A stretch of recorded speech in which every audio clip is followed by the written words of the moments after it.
Bismillahirrahmanirrahim. Assalamualaikum dan salam sejahtera semua. Perkongsian pada kali ini adalah berkaitan format kertas Bahasa Melayu Menengah Atas. Bahasa Melayu Menengah Atas dibahagikan kepada 4 kertas. Kertas 1 Bahasa Melayu Menengah Atas memperuntukkan 100 markah untuk item terhad dan terbuka. Bahagian item terhad akan dibekalkan bahan rangsangan berbentuk grafik atau bergambar.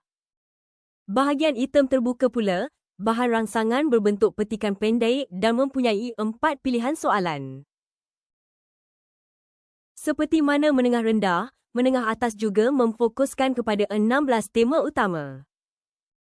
Pembacaan berkaitan 16 tema ini akan membantu murid untuk mengembangkan idea dengan lebih baik.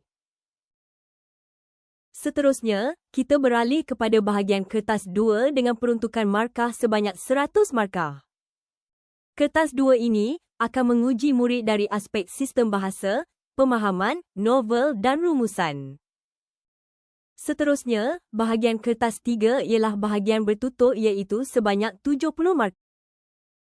Dalam kemahiran bertutur ini, penilaian akan dibuat secara individu dan berkumpulan. Penilaian individu akan menumpukan kepada bacaan mekanis dan memberikan respons secara spontan. Manakala penilaian berkumpulan pula, lebih berbentuk perbincangan terhadap tema dan tajuk yang diberikan. Seterusnya, kertas 4 pula adalah untuk kemahiran mendengar dengan peruntukan markah sebanyak 30. Murid perlu menulis jawapan yang sama seperti mana yang diperdengarkan dalam audio. Format kertas Bahasa Melayu perlu dikuasai bagi memudahkan murid membuat ulang kaji secara sistematik. Hal ini juga membantu murid memperoleh markah yang lebih baik dalam kertas Bahasa Melayu. Seperti mana yang kita sedia maklum, semua murid wajib lulus kertas Bahasa Melayu Menengah Atas ini.